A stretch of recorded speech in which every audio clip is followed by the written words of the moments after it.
Well, Merry Christmas, parents. Can't believe it's already that time of the year. Seems like just yesterday we were in January, but here we are at the end of the year. We have one more thing on our calendar. Need to make sure that I have all the mission trip applications in on December 30th. Students have had them for a couple of months, so they've had plenty of time to get those in. So make sure that you're doing your part on the application, designated for the parents, and that your students have completed the application. That's 1 week from this Sunday. They can bring them to me at Sunday school on that Sunday or turn them in the mailbox in the youth room. This is for our trip next summer to Denver. That's June 23rd through July 1st, and we'll be finishing up our little agreement with the Turning Point Church. Also that night, hope that each one of the families will make plans to attend the quarterly Four Connection event. That will be a trivia night, and we'll have plenty of fun and fellowship for everybody to enjoy it. We'll have the trivia questions that will be for the entire family, so the younger kids will be able to enjoy that as well. Looking forward to next year. Just one thing going on in January. On January 25th, we're going to have a movie night at the Acres House, and so we'll have more details about that coming up. And just want to throw out one date for the spring. Last year, we started our first annual Collide retreat in Branson. Had a few other churches join, and so we're going to repeat that this year. The dates on that are March 15th and 16th, and at the beginning of the year, I'll be handing out the retreat forms that students can get back in, and the deadline on that is going to be February 3rd. So just want to put that on your calendar, March 15th and 16th, and the cost is going to be $45. This month, just want to talk about one issue that I found to be very pertinent going on in youth culture these days, and that's the issue of peer pressure.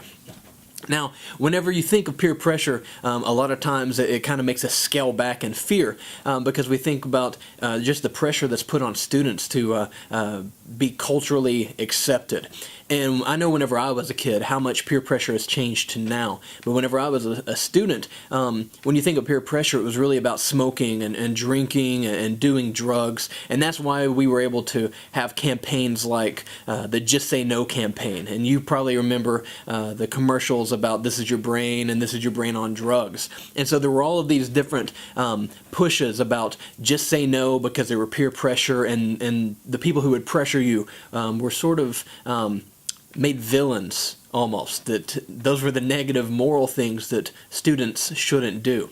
And while that's still an aspect that's going on in today's society, our students are actually facing a different type of peer pressure. There's been a big shift in the way that pressure is coming upon our students. I think that this is more or less a culturally acceptable peer pressure because it focuses on the worldview. In today's peer pressure, the pressure is unspoken. It's an unspoken expectation to participate in behavior that the overwhelming majority of your peers think is normal and right. In other words, the peer pressure in today's society is not only stronger, but it's much more difficult to resist because it's what everyone is doing. It's not just one person coming to our students, but instead it's what is culturally accepted. Try exhibiting conservative biblical values in this society, and you'll quickly understand what I mean. You know, there's certain issues that have risen up in society where, as Christians call it sin, society has a backlash saying you can't say that. That's not right. You know, that's normal, and we term it as not acceptable, whereas society will push it as, well, this is just natural and normal. And so this is creating a lot of peer pressure on our students because, let's be honest, many of their friends do not have the biblical worldview and values that Christians should have.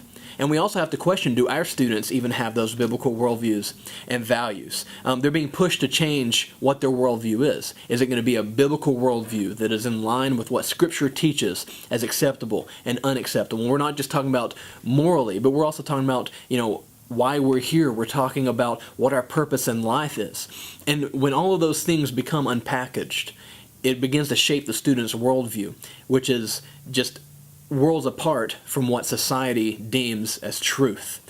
And so my point in all of this, and seeing how this shift has happened from just say no to now these campaigns of, you can't condemn this person because of this, and you can't condemn this person because of this, and it creates this imbalance with our students because we're saying, at church, this is what we're taught, and yet everyone else is doing this. The peer pressure is to be culturally accepted in the way that they think, in the way that they behave and act towards what the world is really pushing to be acceptable. And so my point is that this is where your role as a parent absolutely becomes crucial. Culture is not going to point them towards Scripture. Society is going to teach them many values that are opposite of what Scripture teaches. And studies have proven time and time and time again that parents are the number one influence on their students. So in terms of pressure, yes, their peers can push that pressure, but what you have to understand is that your influence on your students is so much greater than that of their friends. And you can do all the research that you want, and it will all point towards the fact that mom and dad, hands down, are the number one influence on a student's life. You're able to spend more time with them than anyone else, or anything else for that matter. So take that time seriously and begin to instill those biblical values into your students. Your pressure on the student makes a much bigger impact than anyone else. And so, though the way that peer pressure plays out has drastically shifted, the call is still the same for parents, that it begins with faith at home, that you have the opportunity to teach your students this biblical worldview and ideals and all these different elements. And so that kind of leads me into the family challenge about these faith talks. How do you have a faith talk? What do you talk about? And I think it's pretty obvious. I think that each one of you would know exactly how to do that. And so with Christmas coming up, I don't know what your Christmas tradition is. On Christmas Eve, my family always opened presents, and then on Christmas Day is when we would travel. And so now that Lindsay and I are married and we're splitting that, on Christmas Eve we'll be opening presents with my family.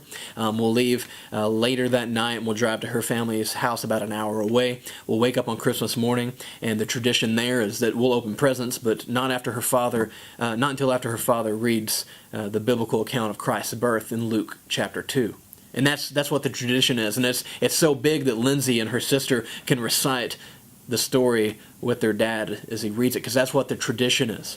I don't know what your tradition is, but do you have one? If not, and not saying that Christmas traditions are what things are built on, but it's a great opportunity to begin a tradition with your kids, no matter how old or how young they are, that points them towards the true meaning of what Christmas is. To remember that God came to earth. Emmanuel is God with us, and that's what Christmas really is about. And so maybe it's just reading the Christmas story, maybe it's going and serving somewhere. I don't know what that looks like, but if you don't have a tradition, the challenge is find something this year that will last, that points your students towards Christ. Lindsay and I wish you a very Merry Christmas. Hope that it is a wonderful time for you to sit back and relax and reflect on God bridging the gap to himself by coming to earth for us. Look forward to a great new year, and as always, thank you guys for your support. We love each one of your families, and we appreciate you guys standing behind us.